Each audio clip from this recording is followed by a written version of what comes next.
اللہ العظیم، بھائیوں، بزرگوں اور دوستوں،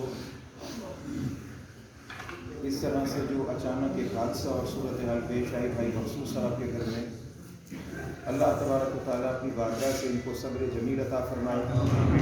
اور بس یہ ہمارے لیے اور آپ سب کے لیے بہت بڑا پیغام اور درس عبرت ہے کہ کل اس وقت میں کسی کے ذہن و گمان میں بھی نہیں تھا کہ کل اس وقت کیا ہو جائے گا۔ کل اس وقت کے اندر جو زندوں کی فہرست میں تھے وہ آج مردوں کی فہرست میں جا چکے تھے، اور ہم سب دعا کرتے ہیں، اللہ کی بارگاہ میں دعا گو ہیں کہ عزیزم حافظ عبد الرحمن کو اللہ تبارک و تعالیٰ جلدی سے جلدی صحت یابی عطا فرمائے۔ اللہ تعالیٰ اس بچے کو جلد از جلد صحت یابی عطا فرمائے۔ اور ان لوگوں کے ذہن میں ایک یہ صدمہ ہے، دوسری وہ فکر ہے، اللہ تبارک و تعالیٰ سب کے گھر کی حفاظت فرمائے۔ ہمارے بھائی مخصوص صاحب، جن کا یہ بھرا پورا گھر ایک لمحے کے اندر بالکل ایسا محسوس ہوا کہ جیسے خواب کی کیفیت ہے، اللہ تعالیٰ ان کو صبر دے دے۔ مرحومہ کو پروردگار عالم اپنی بارگاہ سے جزائے خیر عطا فرمائے۔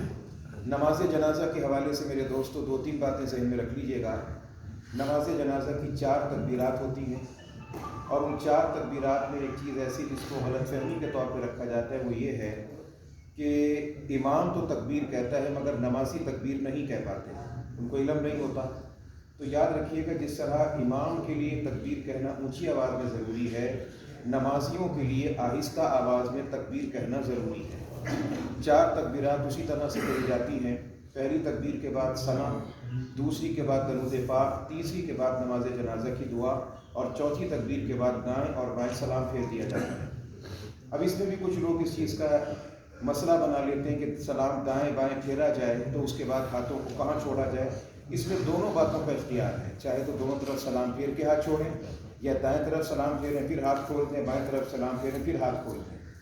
اور مرحومہ اللہ کے پاس چلی گئیں۔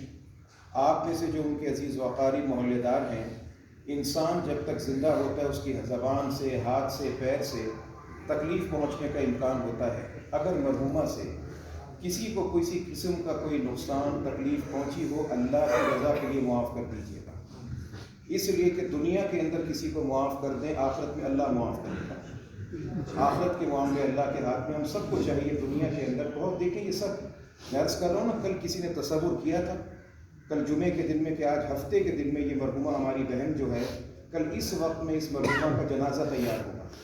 یہ جو کچھ بھی ان کے ساتھ ہوا وہ میرے اور آپ کے کسی کے ساتھ بھی ہو سکتا ہے۔ ہر نفس نے موت کا ذائقہ چکھنا ہے۔ یہ اللہ کی طرف سے پیغام ہے، اللہ کی طرف سے اصول اور ضابطہ ہے کہ جو انسان دنیا میں آیا ہے اس نے موت کے مزے کو اور موت کے ذائقے کو چکھنا ہے، اور اس نے موت کا ذائقہ چکھے بغیر باقی نہیں رہنا۔ اگر موت کا ذائقہ چکھنے سے کوئی بچ سکتا تو وہ تھے رسول اکرم صلی اللہ علیہ وسلم۔ اور وہ جتنے محلے کے لوگ ہیں، اللہ تبارک و تعالیٰ سب پہ رحم فرمائے، بڑوں کی، چھوٹوں کی، بوڑھوں کی، بچوں کی، سب کی حفاظت فرمائے۔ یہ تقریباً 1-1.25 مہینے کے اندر اس محلے کی تیسری فوت کی ہے۔ پہلے بھائی وسیم صاحب، اس کے بعد حاجی شبیر صاحب، اور ان کے بعد یہ تیسری بھائی مخصوص صاحب کی اہلیہ محترمہ۔ اللہ تبارک و تعالیٰ سب مردوں کی، عورتوں کی، سب کی غیب سے حفاظت فرمائے۔ اور ہم سب کو چاہیے کہ جب جنازوں میں شرکت کریں تو صرف ایک رسمی شرکت نہ کریں، اس اعتبار سے شرکت کریں کہ میں نے اور آپ نے اپنی اصلاح کرنی ہے۔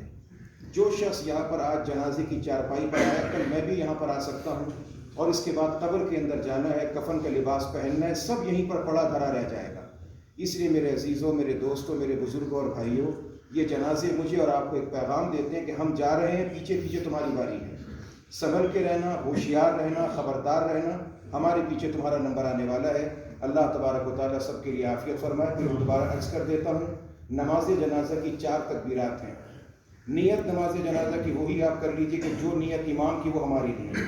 پہلی تکبیر کے بعد ثنا جو نماز میں پڑھی جاتی ہے، دوسری کے بعد درود پاک، کیونکہ درود پاک کے بغیر دعاؤں کی قبولیت تیزی سے نہیں ہوتی، اور تیسری کے بعد نماز جنازہ کی دعا۔ اگر کسی ساتھی کو یاد نہیں ہے، کوشش کریں کہ آج کے بعد یاد کریں گے۔ اگر یاد نہیں، بسم اللہ آتی ہے، سورہ فاتحہ آتی ہے، جو آتا ہے وہ پڑھ لیجئے۔ اس کے بعد دائیں بائیں سلام۔ نماز جنازہ بذات خود ایک دعا ہے۔ پھر تدفین، اور تدفین کے بعد انشاءاللہ دعا۔